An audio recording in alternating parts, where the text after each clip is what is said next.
berkaitan dengan baik. Bismillahirrahmanirrahim. Assalamualaikum warahmatullahi wabarakatuh. Waalaikumsalam warahmatullahi wabarakatuh. Alhamdulillahirabbil alamin. Wassalatu wassalam ala asrafil anbiya'i wal mursalin nabiyina Muhammadin wa ala alihi wa ashabihi wa man tabi'ahum bi ihsan ila yaumiddin, amma ba'du. Alhamdulillah, puji syukur kita panjatkan kepada Allah Rabbul Alamin. Salawat dan salam kita surahkan kepada Nabi kita Muhammad sallallahu alaihi wasallam. Yang kami hormati Ketua STAI Al-Hidayah Bogor, Bapak Ustadz Dr. Unang Wahidin MPDI. Yang kami hormati pembimbing bahasa Arab Al-Ustadz Dr. Saifur Rokim Hafidhullahu Ta'ala. Dan tentunya semua mahasiswa-mahasiswi yang kami banggakan. Izinkan saya, Budi Setiawan dari LDTBA, Lembaga Dakwah Tauhid dan Bahasa Arab STAI Al-Hidayah Bogor, menyapa teman-teman sekalian di malam hari yang berbahagia ini, yaitu di hari Rabu ya, tanggal 8 September 2021 dalam program bimbingan bahasa Arab bimbingan bahasa Arab ilmu nahwu dasar, teori dan praktek, yang insya Allah nanti langsung akan dibimbing oleh guru kita, dosen kita, Ustadz Dr. Saifur Rokim. Program bimbingan bahasa Arab ini insya Allah akan rutin kami selenggarakan setiap hari Rabu, Rabu malam ba'da Isya ya. Oleh karena itu teman-teman sekalian yang sudah bergabung, alhamdulillah ada sekitar 50 ya peserta di sini. Walhamdulillah, diharapkan untuk nanti yang pertama bisa mengisi ya absensi yang akan kami share di kolom chat, dan insya Allah kehadiran tersebut nanti akan kami gunakan sebagai pembuatan sertifikat bagi teman-teman yang hadir di dalam program bimbingan bahasa Arab ini rutin ya dari awal sampai akhir. Kemudian program bimbingan bahasa Arab ini adalah pertemuan yang pertama ya dengan program yaitu belajar ilmu nahwu dasar ya dari nol ya, belajar ilmu nahwu dasar dari nol, teori dan praktek ya, teori dan praktek ya, seperti itu. Baik, sebelumnya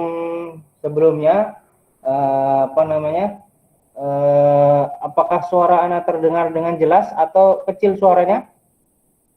Loh. Jelas, Ustaz. Kecil banget Ustaz suaranya. Oh, ada yang jelas, ada yang kecil ya. Mungkin gangguan sinyal ya. Tidak apa-apa. Baik, langsung saja. Waktunya kami persilakan kepada pembimbing kita yaitu Ustadz Dr. Saifur Rokim untuk menyampaikan materi. Nanti teman-teman di sesi akhir setelah materi mungkin kalau ada yang mau bertanya, berdiskusi dengan beliau terkait dengan program bahasa Arab ini atau materinya, kami persilakan bisa kirim kolom chat atau juga langsung bertanya kepada beliau ya melalui layanan interaktif dengan mengaktifkan mikrofonnya, seperti itu. Baik, kepada Ustadz Dr. Saifur Rokim Hafizahullah Ta'ala kami persilakan. Ya, syukran Ustadz Budi. Ya, bismillahirrahmanirrahim. Assalamualaikum warahmatullahi wabarakatuh. Waalaikumsalam.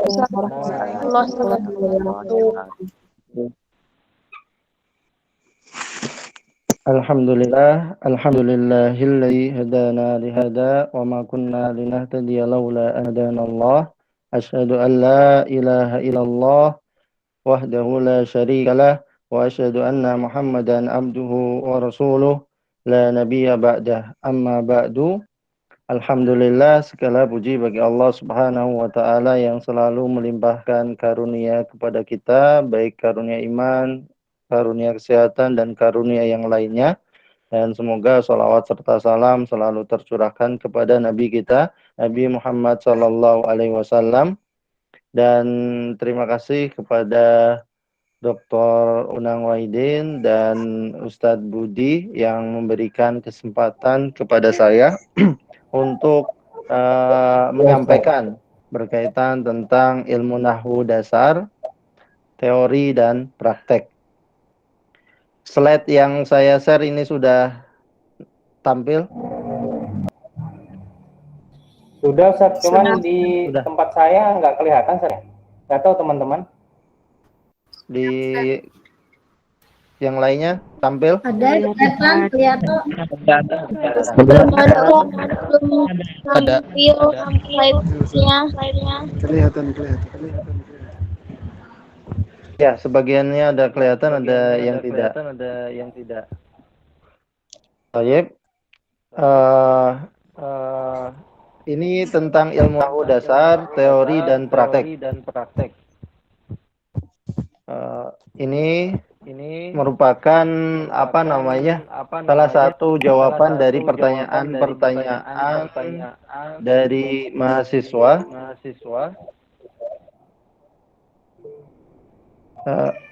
Ustadz Budi, suaranya kok mantul ya? Udah. Iya Ustaz. Ini ada mic-nya teman-teman yang mungkin diaktifkan. Jadi minta tolong dinonaktifkan semuanya. Sudah Ustaz, silakan Ustaz diaktifkan mikrofonnya Ustaz. Baik. Ilmu nahwu dasar, teori, dan praktek. Dari pertanyaan atau usulan-usulan dari mahasiswa, ada yang meminta untuk membahas tentang teori-teori tentang bahasa Arab, yaitu berkaitan dengan nahwu. Itu kita akan pelajari tentang teori-teori ilmu nahwu dasar. Selain hal itu, mungkin ini bermanfaat bagi mahasiswa yang pemula, biar dia mengenal apa itu mubtada, apa itu khobar, apa itu fa'il, apa itu fi'il, apa itu naibul fa'il. Itu untuk mengenal teori-teori tadi, untuk mahasiswa yang baru mengenal tentang bahasa Arab. Adapun yang kedua yaitu praktek, mungkin ini akan bermanfaat bagi mahasiswa yang sudah semester 4, semester 5, semester 7, tentang prakteknya.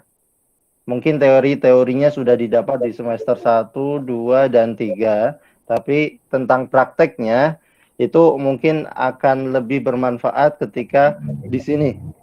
Karena biasanya di kuliah itu bentuknya lebih ke teoritis.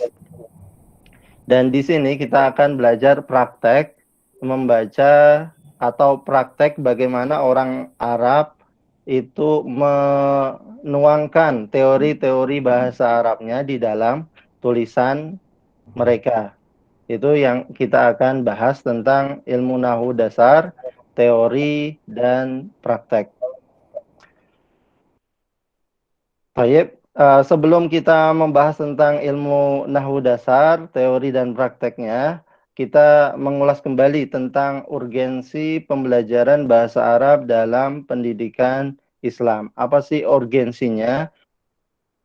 Memacu kita untuk lebih semangat, lebih termotivasi dalam belajar ilmu nahwu ini.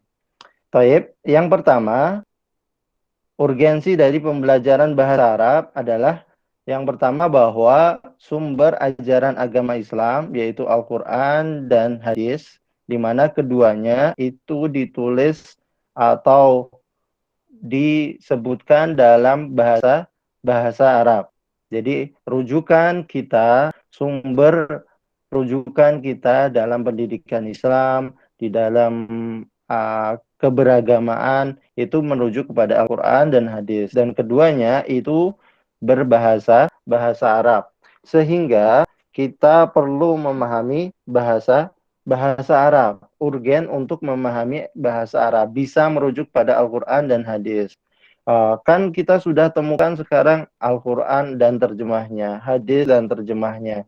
Hanya saja terjemah itu adalah tafsiriyah. Terkadang tafsiriyahnya tidak nyambung dengan isi dari Al-Qur'annya. Ketika kita mengetahui bahasa Arab dan bisa merujuk langsung, kita akan memahaminya secara lebih dalam dan apa yang diinginkan Al-Quran dan hadis itu lebih kita ketahui. Itu yang pertama. Yang kedua, suaranya jelas Ustadz Budi? Jelas Ustadz, jelas Ustadz. Jelas. Yang kedua, kitab-kitab karya para ulama, kitab-kitab karya para ulama, ulama Islam, ulama-ulama besar yang berbagai bidangnya, baik bidang tafsir, bidang hadis, bidang fikih, bidang akidah, bidang tarbiyah, itu tertulis dalam bahasa Arab. Kebanyakannya berbahasa Arab. Buku-buku induk, rujukan-rujukan itu bahasa Arab, sehingga kita perlu untuk mempelajari tentang bahasa Arab. Itu yang kedua. Yang ketiga, kajian ilmu keislaman akan semakin berbobot jika mengambil rujukan dari bahasa Arab. Ketika kita mengkaji sebuah ilmu keislaman, ketika kita membuat skripsi, ketika kita melakukan penelitian, maka rujukan yang berbobot itu adalah rujukan langsung ke kitab induk. Ketika kitab induknya berbahasa Arab, ya kita dituntut untuk mampu bahasa Arab. Berbeda ketika kita merujuk kepada kitab terjemahan, maka bobot dari penelitian kita, bobot dari kajian ilmu keislaman kita itu bobotnya ringan karena tidak merujuk kepada referensi utamanya atau buku induknya. Masih membantu kepada buku terjemahan. Kemudian yang keempat, realitas kekinian di kalangan sarjana muslim, terutama di Indonesia, semakin menipis dalam mengkaji ilmu keislaman yang berbasis bahasa Arab. Jadi, realita yang terjadi di sarjana muslim di Indonesia, itu sedikit sekali yang mengkaji ilmu keislamaan yang berbasis dengan bahasa Arab. Sedikit kali merujuk kepada kitab-kitab induk ke bahasa Arab. Sehingga ini tuntutan bagi sarjana muslim ketika mengkaji keislaman itu merujuk kepada buku-buku yang berbahasa Arab, sehingga keilmuannya lebih valid. Berbeda ketika merujuk kepada bahasa Inggris atau studi Islam yang ada di barat, akan berbeda karena pemahaman berkaitan dengan keislaman itu tumbuh berkembang di daerah Timur Tengah yang lebih menggunakan bahasa Arab. Itu beberapa hal tentang urgensi pembelajaran bahasa Arab dalam dunia pendidikan Islam. Baik, selanjutnya berkaitan tentang peran bahasa Arab. Apa sih peran bahasa Arab? Apa sih yang bisa dilakukan ketika kita mengetahui bahasa Arab? Baik, setelah bahasa Arab dijadikan Allah Subhanahu wa taala sebagai bahasa Al-Qur'an, maka bahasa Arab terjadi perkembangan yang luar biasa pada bahasa ini dan bangsa Arab ini, sehingga memunculkan berbagai peranan penting dalam interaksi kehidupan umat manusia, khususnya dalam pendidikan Islam. Di antara peran-peran bahasa Arab dalam dunia Islam, dalam pendidikan Islam, yang pertama adalah bahasa Arab berperan sebagai bahasa wahyu, sehingga menjadi bahasa yang istimewa. Bahasa Arab itu sebagai bahasa wahyu yang digunakan dalam Al-Quran, yang digunakan di dalam hadis Nabawi, sehingga ini memiliki keistimewaan khusus karena Al-Quran ini bersumber kepada Allah Subhanahu wa taala dan hadis Nabawi bersumber dari Nabi Muhammad Shallallahu alaihi wasallam, sehingga mengangkat derajat bahasa Arab. Yang kedua, peranan bahasa Arab sebagai bahasa komunikasi umat manusia kepada Allah Subhanahu wa taala. Ya, bahasa Arab memiliki peran yang digunakan komunikasi oleh umat manusia, umat Islam untuk berinteraksi kepada Allah Subhanahu wa taala. Salah satunya adalah di dalam sholat kita. Ketika sholat kita, kita berinteraksi kepada Allah Subhanahu wa taala dengan menggunakan bahasa bahasa Arab. Disadari atau tidak disadari, apa yang kita ucapkan di dalam sholat kita itu bahasa bahasa Arab. Baik dari takbirnya, baik dari bacaan doa iftitahnya, baik dari bahasa bacaan Al-Fatihah, kemudian bacaan surat, bacaan ruku, sampai salam, itu adalah bahasa bahasa Arab. Ketika kita mengucapkan hal tersebut, kita ini menggunakan bahasa Arab, baik disadari atau tidak disadari. Baik mengerti artinya atau tidak mengerti artinya. Ketika kita mengerti artinya, itu akan lebih mendorong kita untuk khusyuk bermunajat kepada Allah Subhanahu wa taala. Itu peran yang kedua. Peran yang ketiga, bahasa Arab adalah bahasa internasional. Digunakan komunikasi antara satu bangsa dengan bangsa yang lainnya. Setelah ada bahasa Inggris, ada bahasa bahasa Arab. Bahasa Arab mempunyai peran penting dalam dunia internasional. Digunakan dalam dunia pendidikan maupun pendidikan Islam maupun pendidikan non-Islam.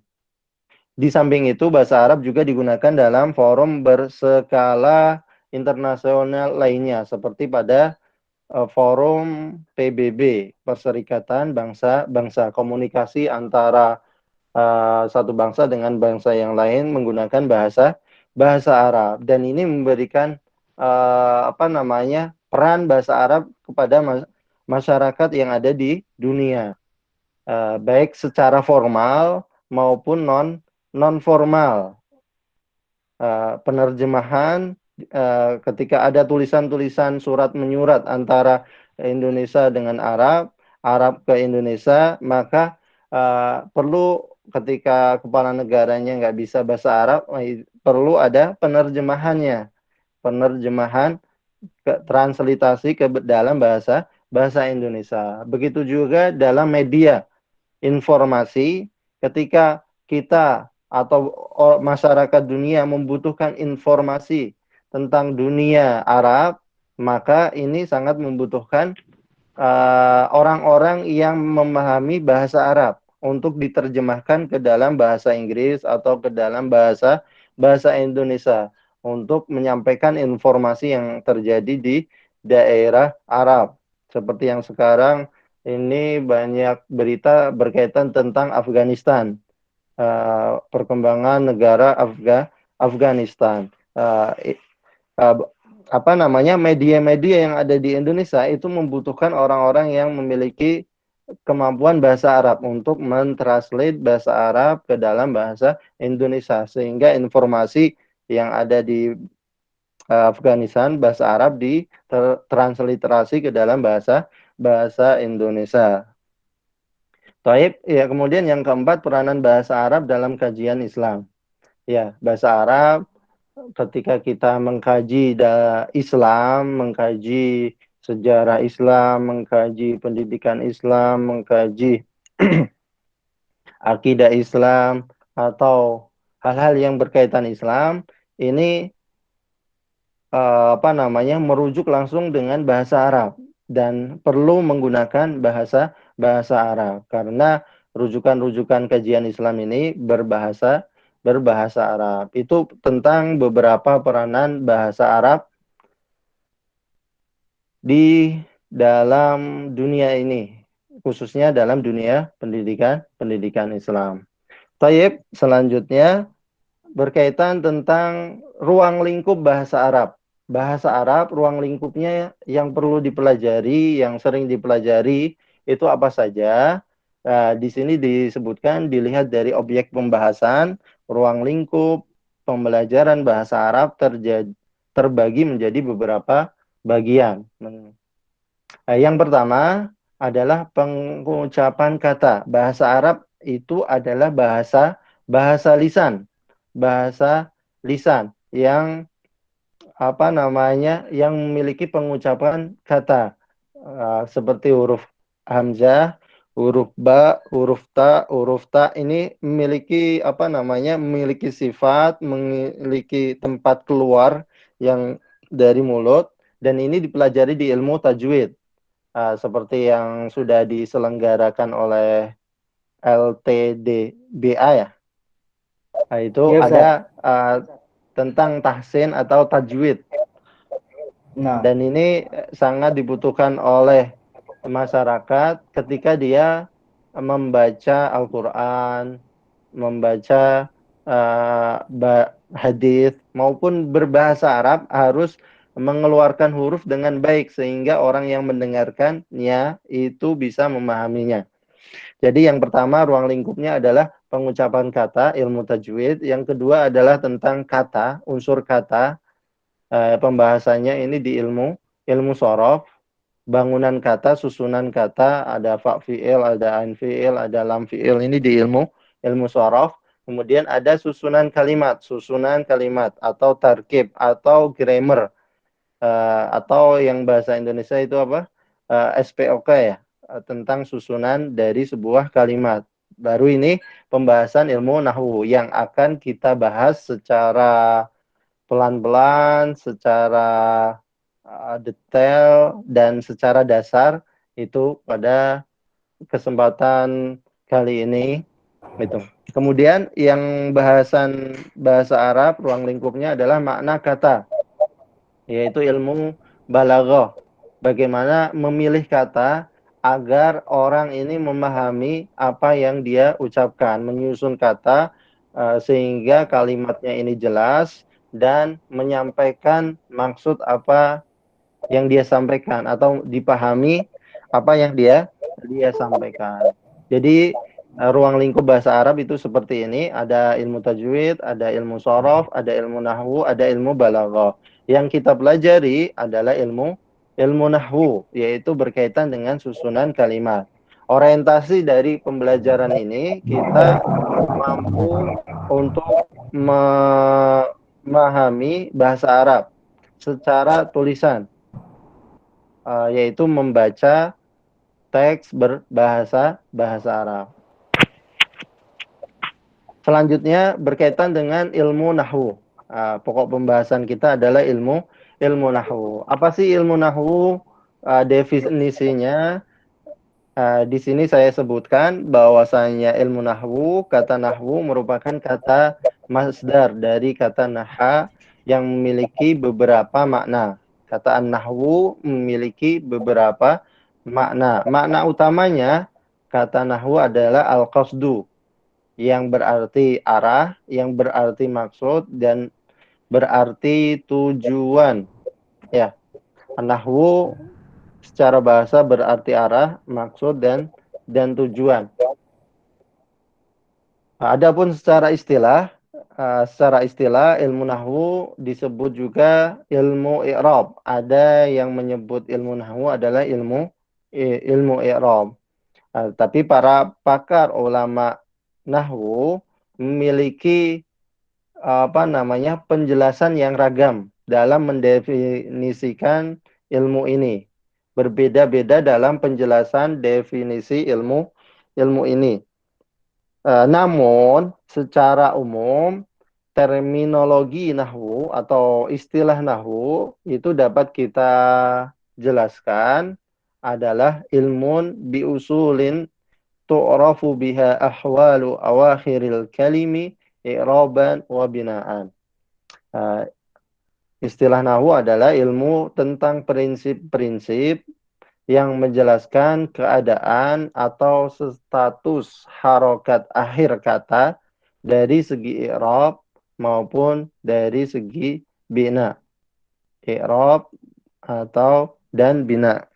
Ini pembahasan tentang ilmu nahwu. Jadi ilmu nahwu pembahasan tentang prinsip-prinsip atau kaedah-kaedah yang menjelaskan posisi atau keadaan atau status kata tadi dari susunan kalimat dan menunjukkan harokat akhirnya, harokat akhir kata.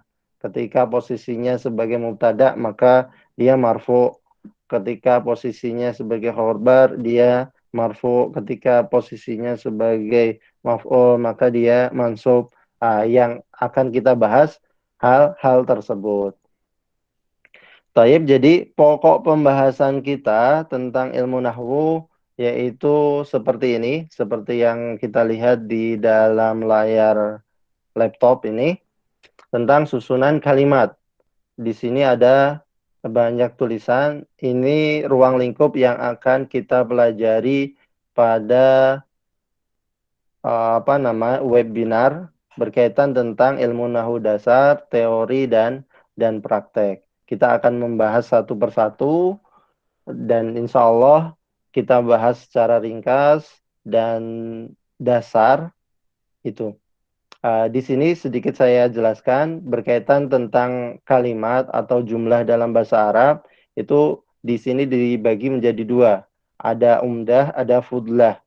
Di sini ada umdatul kalam, inti dari kalimat. Jadi kalimat itu harus ada susunan ini, inti dari kalimat. Di sini ada fudlatul kalam, pelengkap kalimat. Pelengkap kalimat. Jadi mungkin suatu kalimat ada pelengkapnya, atau di sisi lain kadang tidak ada pelengkapnya. Jadi ini hanya pelengkap, kadang ada, kadang tidak ada. Kadang digunakan, kadang tidak digunakan. Intinya adalah umdatul kalam. Umdatul kalam di sini ada mubtada dan khobar. Ketika susunannya mubtada dan khobar ini adalah jumlah ismiyah. Ketika susunannya fi'il dan fa'il maka ini jumlah fi'liyah. Ada dua kemungkinan. Kalimatnya ini jumlah ismiyah atau kemungkinan kalimatnya ini jumlah fi'liyah. Apa itu mubtada, apa itu khobar, insya Allah kita akan bahas. Apa itu fi'il atau apa itu fa'il, maka insya Allah akan kita bahas pada pertemuan berikutnya. Begitu juga tentang fudlatul kalam, pelengkap dari kalimat atau jumlah. Ini yaitu ada maf'ul bih, ada maf'ul ma'ah, ada maf'ul fi, ada maf'ul mutlak, ada maf'ul li ajli. Apa itu maf'ul bih? Apa bedanya dengan maf'ul ma'ah? Apa bedanya dengan maf'ul fi? Insya Allah akan kita bahas pada pertemuan berikutnya satu persatu sehingga semoga teorinya ini dapat dipahami oleh para mahasiswa sekalian. Tapi selain kita membahas tentang teori ini, teori ilmu nahwu ini, kita juga akan membahas tentang praktek atau implementasi ilmu nahwu dalam buku atau teks berbahasa Arab. Yang praktek adalah bagaimana orang Arab implementasikan atau menerapkan ilmu nahwu dalam tulisan mereka.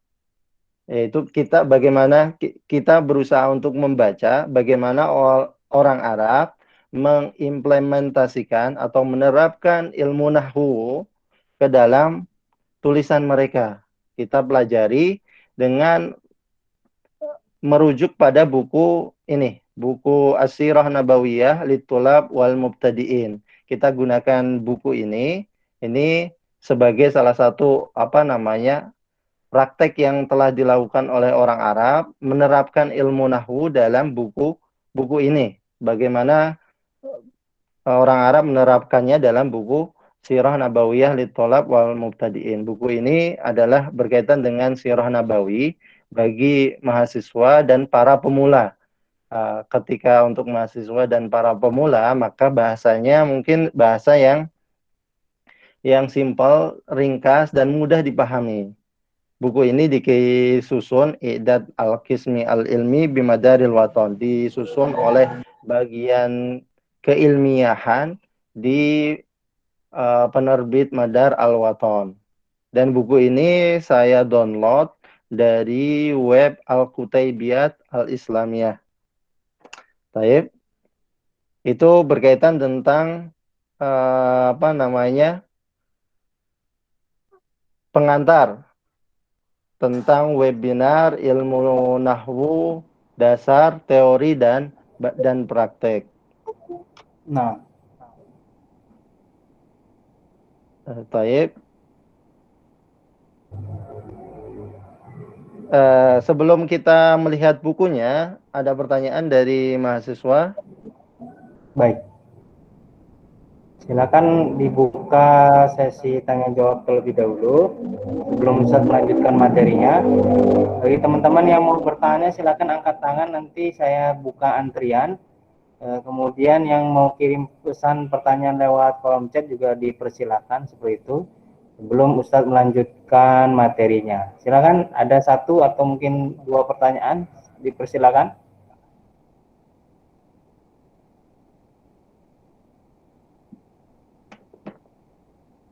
Tidak ada. Baik, sepertinya tidak ada, Ustadz. Lanjut lagi, Ustadz. Ya, Taib. Saya lanjutkan kembali berkaitan tentang materi kita kali ini. Ya, kita akan merujuk kepada kitab Sirah Nabawiyah Litulab wal Mubtadi'in. Ya, kita akan membahas teori, tadi teorinya, di pertemuan selanjutnya, yaitu kita pembelajarannya kan 1 jam. Setengah jam kita akan membahas tentang teori, apa itu mubtada atau khobar atau fi'il, fa'il, maf'ul, itu. Setelah itu kita mencoba untuk mempelajari bagaimana orang Arab mengimplementasikan atau mempraktekkan ilmu bahasanya, menuangkan ilmu bahasa Arabnya atau ilmu nahunya ke dalam tulisan buku, di dalam tulisan buku. Kita merujuk pada kitab sirah ini. Kitab sirah ini merupakan kitab sirah untuk para pemula. Di sini hanya ada 55 halaman. 55 halaman. Bukunya kalau nggak salah ukurannya adalah ukuran A5 atau buku kecil lah, bukan buku yang besar. Berkaitan tentang sirah Nabawi, ya. Mungkin di sini akan saya contohkan, nanti bisa kita bahas mana susunannya dalam nahwu. Kemudian kalau ada mahasiswa yang ingin membaca, ingin latihan membaca, terutama dari mahasiswa yang sudah semester 5, semester 7, itu teorinya sudah, tinggal prakteknya. Prakteknya untuk membaca dan memahami teks berbahasa Arab, agar teorinya itu bisa dipraktekkan dalam membaca, lebih-lebih dalam bisa menyusun kalimat paragraf bahasa Arab. Baik, saya contohkan di sini tentang prakteknya. Bismillahirrahmanirrahim. Al-Muqaddimah. Ini mungkin sering kita baca ya, jadi mudah. Kemudian Alhamdulillahirabbil alamin wassalatu wassalamu ala khatamil anbiya'i wal mursalin nabiyina Muhammadin wa ala alihi wa sahbihi ajmain. Amma ba'du. Susunan kalimat ini ditulis oleh mu'alifnya. Ini menggunakan ilmu nahwu, penerapan ilmu nahwu. Kalau di sini alhamdulillahirabbil alamin, ini terdiri dari susunan mubtada dan khobar. Mubtadanya alhamdulillahi, ini jar dan majrur, posisinya sebagai khobar. Rabbil alamin ini adalah na'at dari lillahi, menjelaskan tentang Allah. Allah adalah Rabb alam semesta. Artinya segala puji bagi Allah, Rabb alam semesta. Susunannya adalah mubtada dan khobar dan na'at. Kemudian wassalatu wassalamu ala khatimil anbiya'i wal mursalin nabiyina Muhammadin wa ala alihi wa sahbihi ajmain. Susunannya di sini adalah mubtada, sholah, as-sholah mubtada, wassalam ini ma'tuf kepada mubtada. Kemudian khobarnya adalah ala khatamil anbiya. Jar dan majrur ini menjadi khobar. Kemudian khatam ini mudhaf, al-anbiya mudhafun ilaih. wawunya ini wawu atau al-mursalin ma'tuf. Wassalatu wassalamu ala khatamil anbiya'i wal mursalin. Nabiyina ini sebagai apa namanya? Naat atau sifat dari khatamul anbiya atau badal. Ini sebagai badal pengganti dari khatamul anbiya itu nabi kita, Nabi Muhammad sallallahu alaihi wasallam. Wa ala alihi washabihi ajmain ini sebagai apa namanya? Ma'tuf alaih. Amma ba'du sampai di sini. Selanjutnya saya contohkan fa inna dirasata siratin nabawiyyati amrun la budda minhu likulli muslimin yaj'alul islama minhajan li hayatihi wa yattakhidha rasulallahi sallallahu alaihi wasallam qudwatan wa imaman wa mursyidan wa hadiyan. Di sini jumlahnya adalah jumlah ismiyah, ada inna. Inna ini adalah huruf yang masuk kepada jumlah ismiyah. Memiliki fungsi merafakkan khobar, menasabkan isimnya. Tadinya adalah mubtada dan khobar, disebut isim dan khobar. Dirasata ini sebagai isim dari inna, khobarnya adalah amrun. Jadi sesungguhnya pembelajaran sirah nabawiyah adalah perkara, amrun, sebuah perkara. La budda minhu likulli muslimin, yang tidak boleh tidak itu dipelajari oleh setiap muslim. Jadi sesungguhnya pembelajaran sirah nabawiyah adalah perkara yang harus dipelajari oleh setiap muslim. Yaj'alul islama minhajan lihayatihi, yang menjadikan Islam sebagai jalan bagi kehidupannya. Seorang muslim yang menjadikan Islam sebagai manhaj atau jalan dalam kehidupannya. Kemudian wayattakhidhu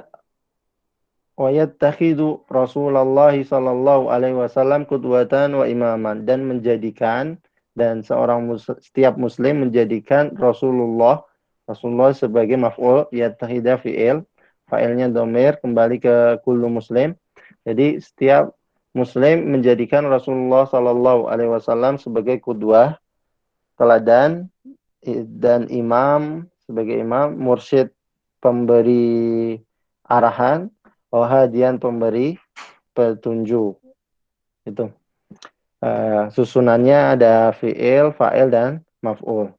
Kemudian fabi dirasati sirati an-nabawiyah yata'arrafu al-muslimu ala hadyin nabiyyi sallallahu alaihi wasallam fi katsirin minal ibadati wal muammalati wal akhlaqi wal adabi wa yata'arrafu kadzalika alal asalib an-nabawiyyah fit ta'ammuli ma'an nasi salaman wa harban. Fa bidirasah, di sini fa-nya fa istinafiyah, huruf pemula untuk memulai perkataan. Ba-nya ini huruf jar, dirasah ini isim majrur. Kemudian ada di sini adalah fi'il, yata'arrafu fi'il. Ketika ada fi'il maka membutuhkan fa'il. Fa'ilnya adalah muslim. Jadi ini adalah jumlah ismiyah dengan mendahulukan jar dan majrur. Ini jumlah fi'liyah, fi'il dan fa'il. Ustaz? Ya. Boleh diperbesar itunya, Ustaz? Apa namanya layarnya? Layarnya. Nah, itu ya, betul. Udah kelihatan? Sedikit lagi mungkin, Ustaz? Sedikit lagi. Nah, Baik. cukup, Ustaz. Cukup. Ya, di sini fi'il dan fa'il. Seorang muslim mengenal atau mengetahui dengan di sini ada dengan ya. Dengan mempelajari sirah nabawiyah, seorang muslim mengetahui petunjuk Nabi Muhammad sallallahu alaihi wasallam dalam banyak hal. baik berupa ibadat, hal ibadah, atau hal muamalat, atau akhlak, atau adab. Mengetahui banyak petunjuk Nabi dalam hal ibadah, muamalah, akhlak, dan adab.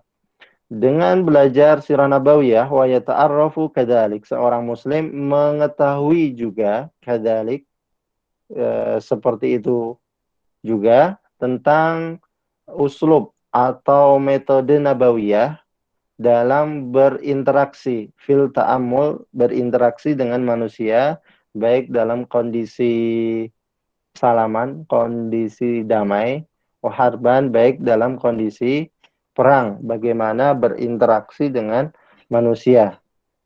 Ketika kita belajar sirah, maka kita akan tahu bagaimana Nabi memberikan contoh dalam interaksi kepada manusia, baik kondisi damai maupun dalam kondisi peperangan.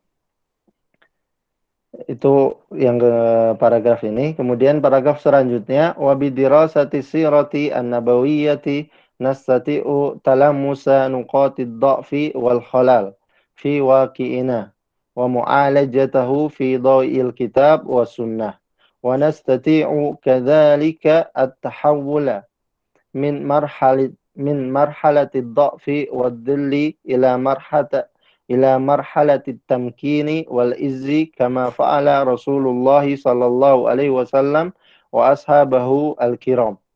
Dan dengan pembelajaran sirah nabawiyah nastati'u at-talamus. Nastati'u ini fi'il mudhari', maka ada fa'ilnya. Berarti ini adalah jumlah fi'liyah yang terdiri dari fi'il dan fa'il. Fi'ilnya nastati'u, fa'ilnya adalah dhamir mustatir, takdirunya adalah nahnu.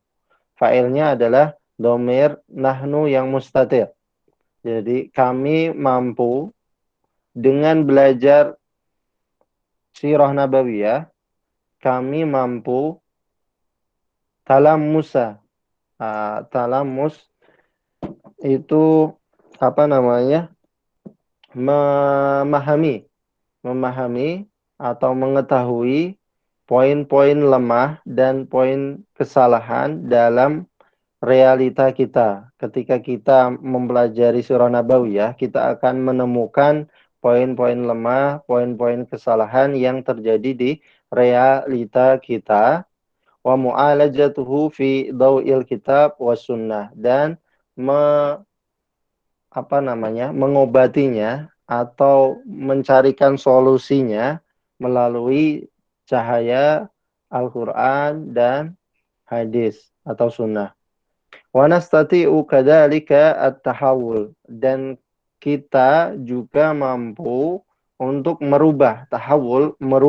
berusaha untuk merubah dari periode lemah dan hina atau periode lemah dan hina kepada periode tamkin, kuat dan mulia, sebagaimana yang dilakukan oleh Rasulullah Shallallahu Alaihi Wasallam dan sahabatnya yang mulia.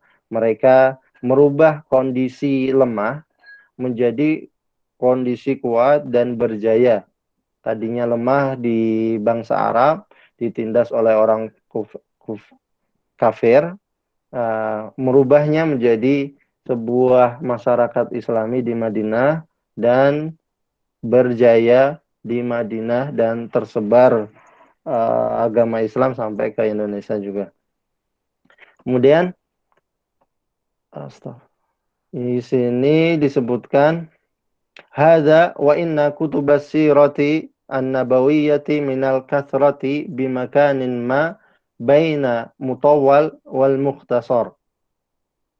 Ini maksudnya buku ini dan kitab-kitab sirah yang lainnya itu banyak sekali macam-macamnya, dengan ada yang penjelasannya itu mutawal, penjelasannya panjang lebar sehingga kitabnya berjilid-jilid.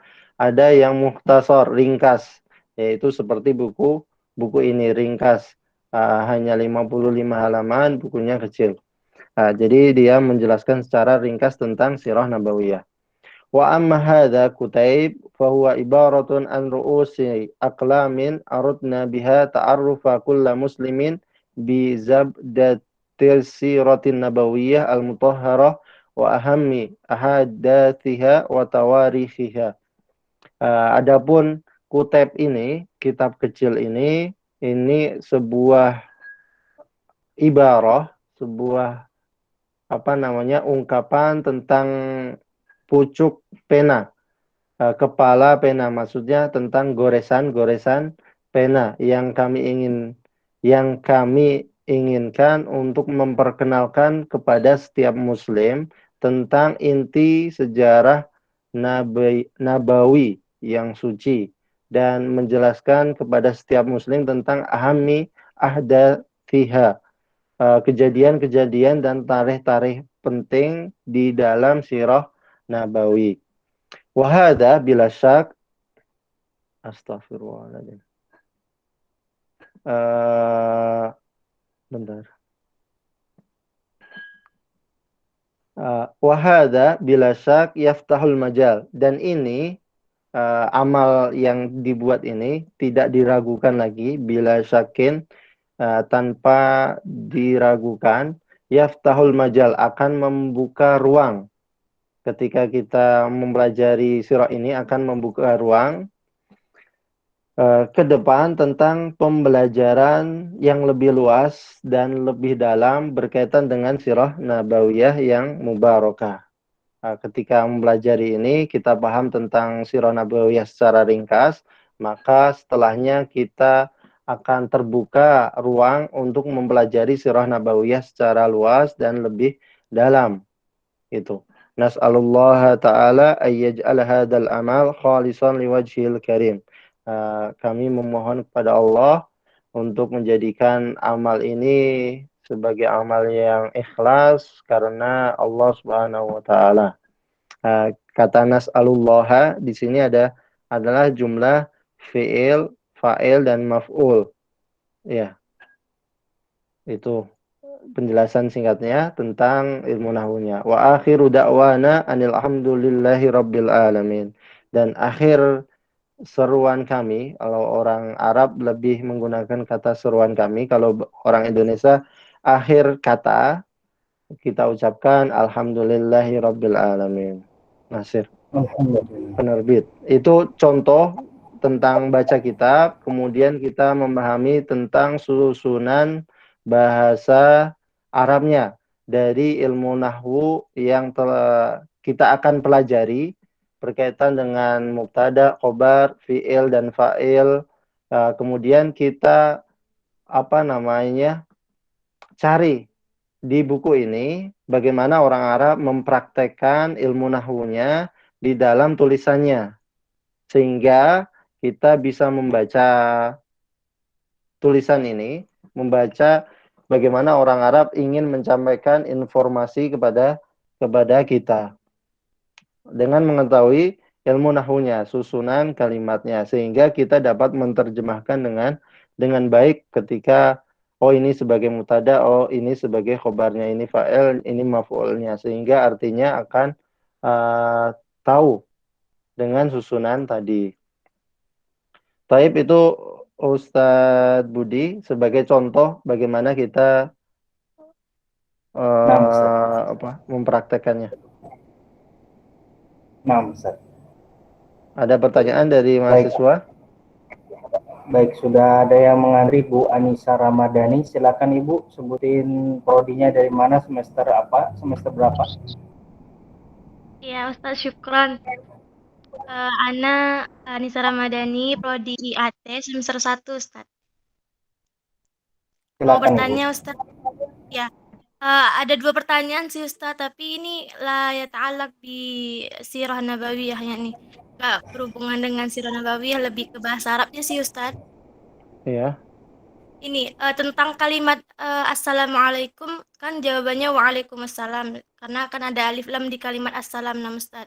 Tapi kan secara ke global itu kan di Indonesia ini jawabnya waalaikumsalam gitu. Jadi alif lamnya nggak ada. Itu gimana sih Ustaz secara nahwu dan juga agamanya itu gimana gitu.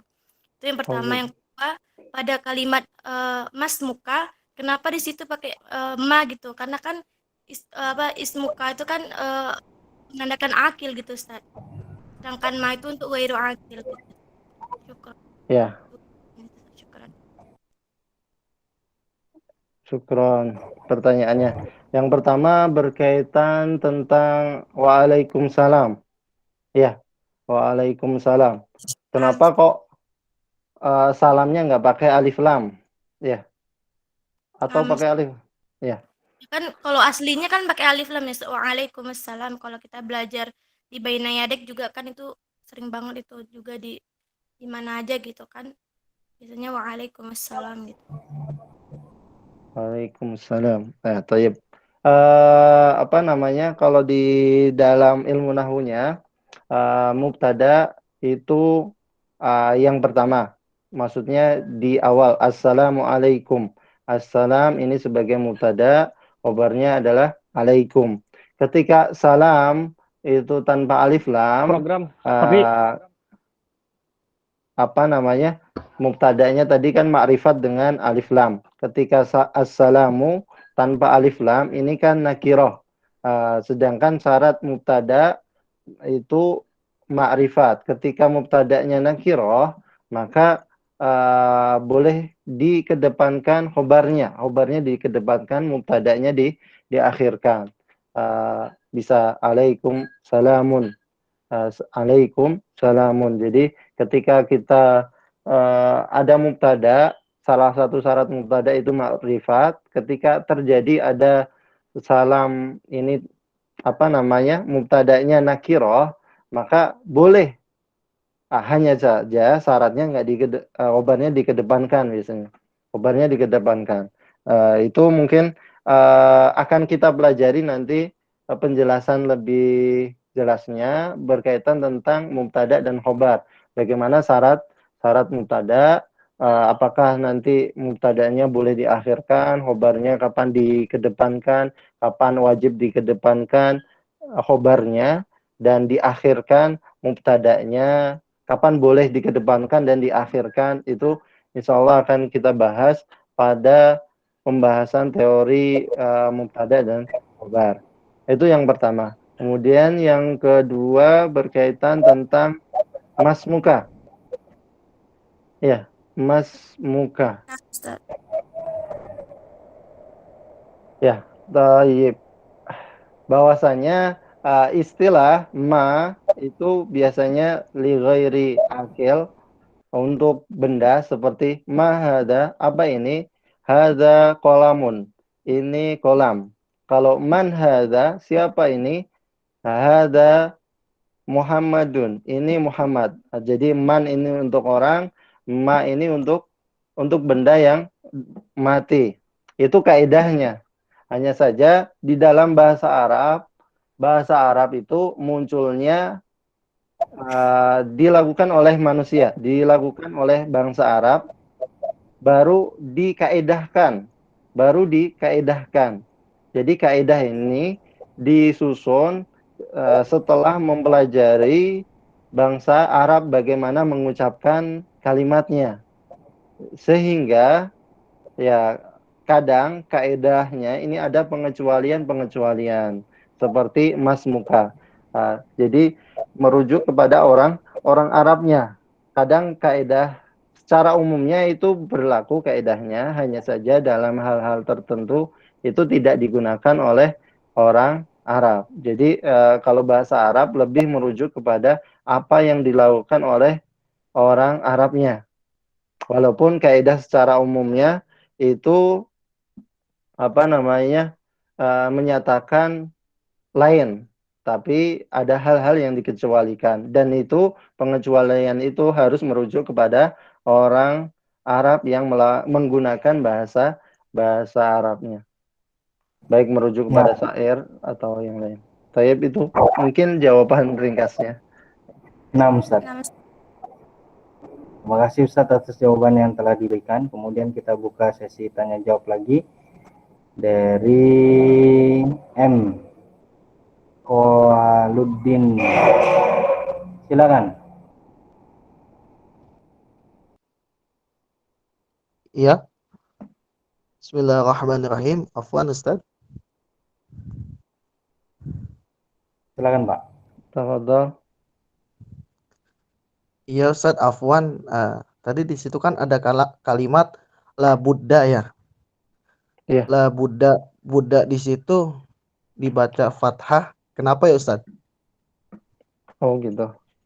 Baca nasab. Ya, Buddha itu dibaca nasab atau fathah ya, sebagai isim la nafiyah lil jins, la Buddha.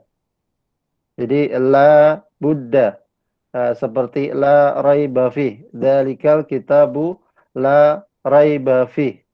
Kata raibun itu kan aslinya raibun, tapi kemasukan la nafiyah lil jinsi, la yang menafikan jenis keraguan, tidak ada keraguan sama sekali gitu. La raiba fi, tidak ada keraguan sama sekali di dalamnya. Kalau di sini la Buddha minhu, kata Buddun la Buddha, tidak boleh tidak gitu artinya. Jadi Buddha dibaca fathah karena dia isim dari la nafiyah lil jinsi. Ya, kurang lebihnya seperti itu. Iya Ustaz. Berarti itu kan lalina fil jinsi itu kan amalnya seperti inna ya. Menasabkan isim Ya. merupakan khobar. Ah. Khobar dari lalina fil jinsinya Minhu la khobar ghairu Buddha. mufrad. Iya. Khobar sibhul jumlah dari jar dan majrur. Berarti ghairu mufrad ya. Iya, ghairu Berupa mufrad. susunan sibul jumlah.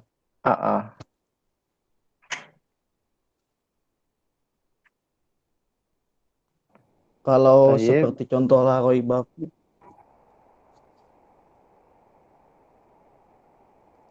Soalnya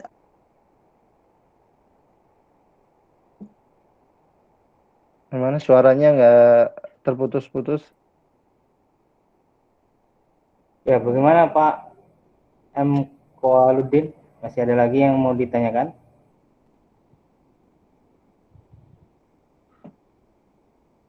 Cukup? Ya, tahu saya khobar lina fil jinsi takdirannya kalau dibuang yaitu mau putus-putus suaranya ya.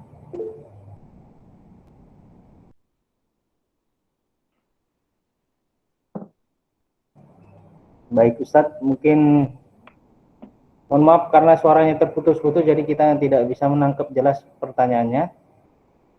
Kita beralih ke pesan singkat di kolom chat dari Bu Mariati. Ya. Afwan Ustadz, Ana Mariati dari Prodi MPI semester 1. Bagaimana Ustadz cara belajar bicara bahasa Arab? Ya. Belajar bicara bahasa Arab dengan baik untuk orang pemula bicara. Silakan Ustadz. Bicara bahasa Arab, Tayyib. Dan ini baru semester 1 ya. Biasanya di STAI Al-Hidayah itu ada bahasa Arab 1, bahasa Arab 2, dan bahasa Arab 3. Salah satu dari 3 materi kuliah tadi itu bahasa Arab berkaitan tentang percakapan, muhadatsah. Nanti insya Allah Ibu akan melalui atau materi tentang bahasa Arab yang berupa percakapan bagaimana bercakap. Tapi secara umumnya kalau kita ingin bisa berbahasa Arab bicara, maka gunakan mufrodat untuk berbicara tentang bahasa Arab. Dan biasanya kalau berbicara ini butuh ada orang yang membantu. Maksudnya kita bicara, dia yang menjawab. Bicara, dia yang menjawab gitu.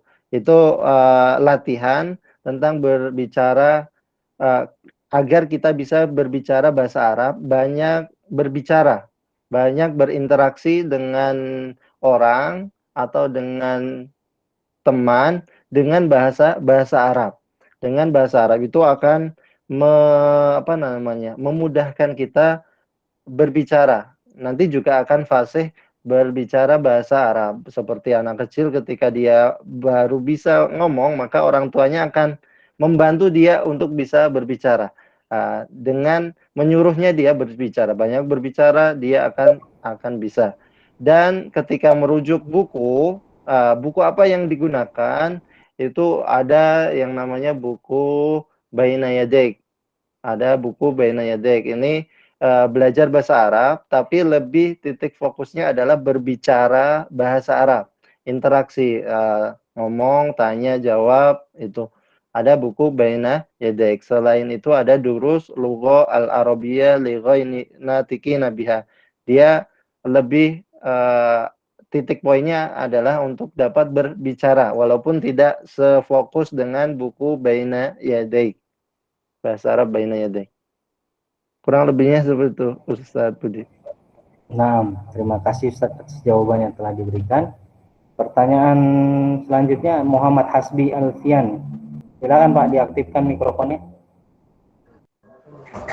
Baik, bismillahirrahmanirrahim. Assalamualaikum warahmatullahi wabarakatuh. Warahmatullahi wabarakatuh. Afwan Ustaz, izin bertanya. Kan di dalam nahwu itu ada bab tentang isim mu'rab sama isim mabni. Kalau mabni itu kan ma butuh akhiruhu. Kalau mu'rab itu ma yataghayyar akhiruhu. Nah, yang mau ana tanyakan itu terdapat kata golin yang artinya mahal. Nah, banyak yang dipraktekkan di dalam keseharian gitu, termasuk anak juga gitu kan, masih fakir.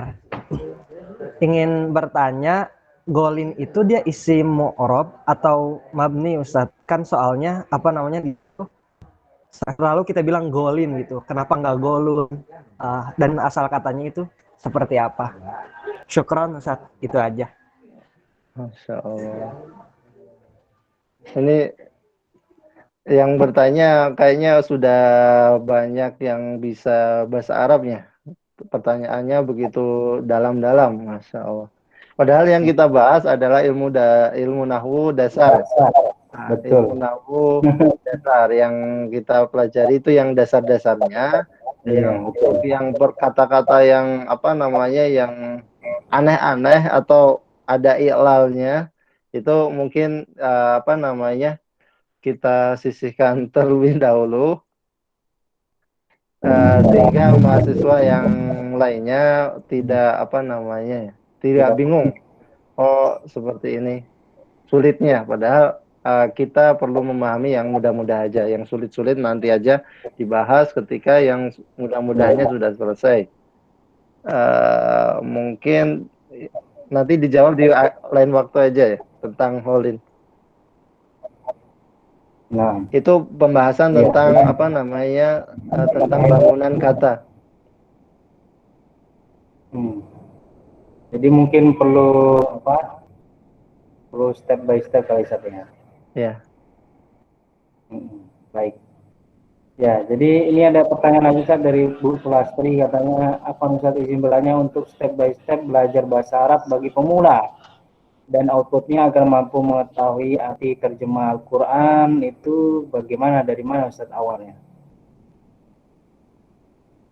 Dari mana awalnya? Saya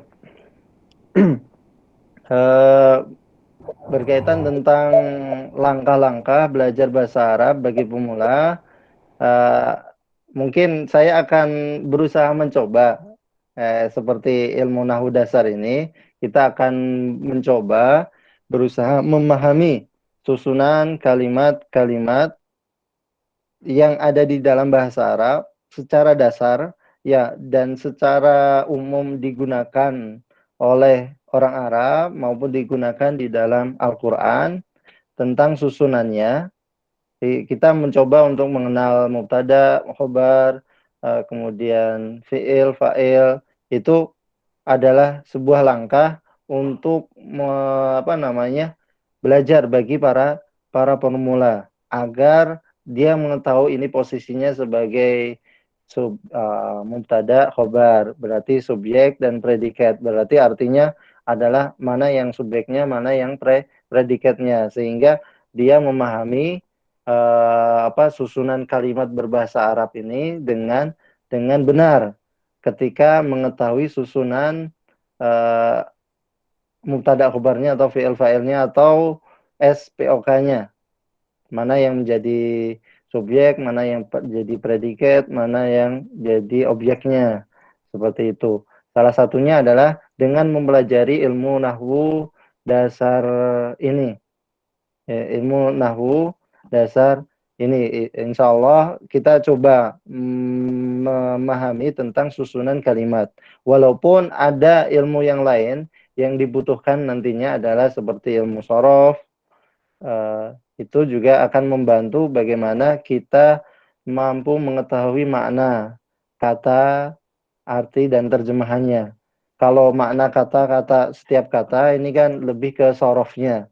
Kalau mengetahui makna susunan kalimat, ini harus mengetahui ilmu nahwunya. Jadi ilmu nahwu dan sorof sangat berkaitan, dan kita akan mempelajari ilmu nahwu dulu, nanti pada kesempatan setelahnya insya Allah tentang ilmu sorof. Ya, Ustadz Budi, seperti itu.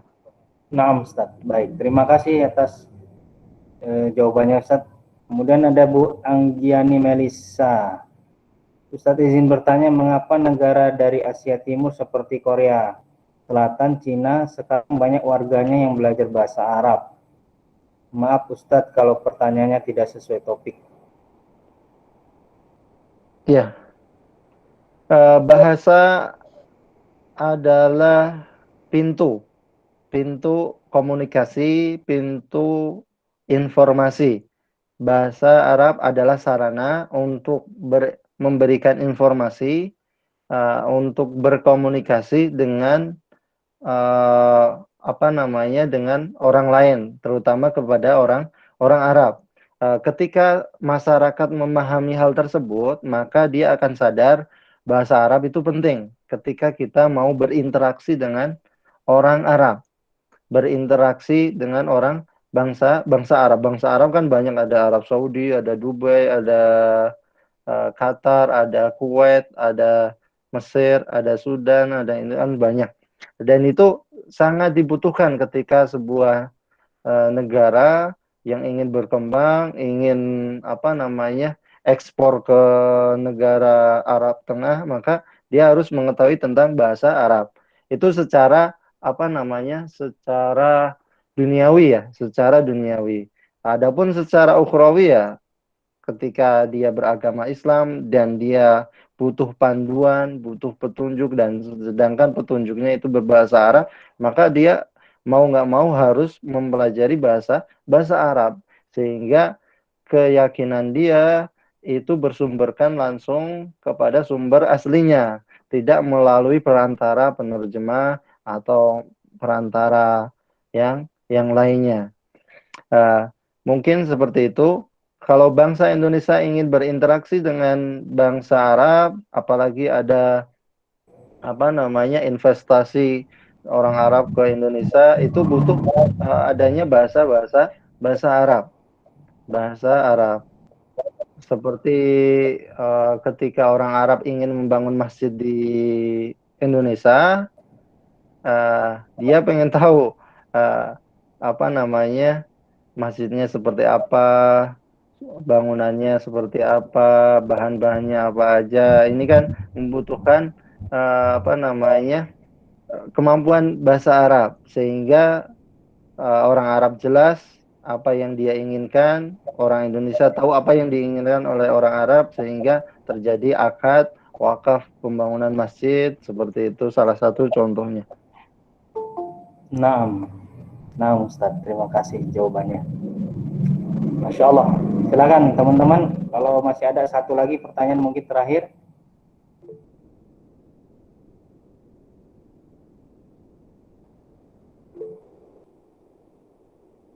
Nabila, silakan Bu Nabila, diaktifkan mikrofonnya.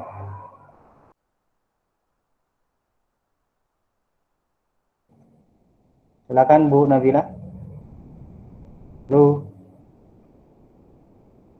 Mikrofonnya diaktifkan, Ibu.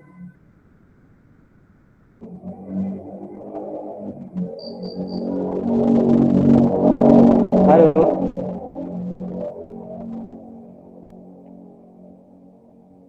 Halo, cek 1 2 3. Oke, tidak ada ya. Baik, mungkin Ustadz bisa memberikan kesimpulan Ustadz materi malam hari ini. Ya, Taib, berkaitan tentang materi hari ini adalah materi pengantar. Apa yang akan kita pelajari adalah berkaitan tentang ilmu nahwu dasar. Baik secara teori, kita mempelajari teori terlebih dahulu, baru kita mempraktekkan di kitab. Bagaimana orang Arab mempraktekkan menyusun kalimat dengan menggunakan teori ilmu nahwunya. Gitu, agar kita memahami, oh ini teorinya dan ini prakteknya yang dilakukan oleh orang Arab. Mungkin pembahasan kita lebih kepada yang dasar-dasar, yang sederhana-sederhana, dan prakteknya seperti apa. Untuk yang hilaf, yang sulit-sulit mungkin kita hindari terlebih dahulu agar pemahaman kita lebih lebih kuat pada dasar-dasar tentang ilmu nahwunya. Baik. Ustaz Budi. Baik Ustaz, terima kasih Ustaz atas materi yang telah diberikan untuk kita semua. Demikianlah teman-teman mahasiswa-mahasiswi Al-Hidayah, materi tentang ilmu dasar ya. Ilmu nahwu dasar, teori dan praktek. Ya. Ini episode yang pertama kita, pertemuan pertama. Jadi memang sengaja kami setting ya untuk materinya itu untuk pemula, karena banyak di sini mahasiswa-mahasiswi kita yang masih belum bisa membaca kitab gundul, disebabkan karena mungkin dasar-dasar ilmu nahwu dan sorotnya belum dikuasai. Sehingga betul kata Ustaz tadi, mohon bersabar ya untuk teman-teman yang mungkin sudah lebih dulu belajar kitab gundul atau nahwu atau sorotnya. Jadi untuk pertanyaan-pertanyaan yang sifatnya tanda kutip ya, mungkin bagi kebanyakan mahasiswa itu dianggap mungkin tidak sulit atau dianggap tidak familiar. Nah, maka nanti ditunda pertanyaannya, bisa mungkin lewat japri langsung ya pada admin, biar nanti langsung menjawab jawaban-jawaban dari pertanyaan teman-teman sekalian, seperti itu. Itu saja materi pertama kita. Insya Allah di pertemuan pekan depan hari Rabu malam Kamis di jam yang sama kita ketemu lagi untuk pertemuan yang kedua ya. Bagi teman-teman yang belum isi absensi, silakan mohon diisi absensinya, karena itu untuk melihat ya data kehadiran teman-teman aktif dalam program bimbingan bahasa Arab ini ya. Itu saja, saya Budi Setiawan dari LDPBA, Lembaga Dakwah Tahfidz dan Bahasa Arab SKI Al-Hidayah Bogor, mundur diri. Dan juga kami ucapkan terima kasih sekali lagi, jazakumullah khairan kepada Al-Ustadz Dr. Saifur Rohim hafidhahullahu ta'ala, dan seluruh mahasiswa-mahasiswi Al-Hidayah yang sudah bergabung sampai malam ini. Kurang lebih 84 peserta ya yang masih setia. Jazakumullah khairan katsiran. Terima kasih. Subhanakallahumma bihamdika asyhadu an la ilaha illa anta astaghfiruka wa atubu ilaik. Wassalamualaikum warahmatullahi wabarakatuh. Waalaikumsalam warahmatullahi wabarakatuh. Ya, terima kasih.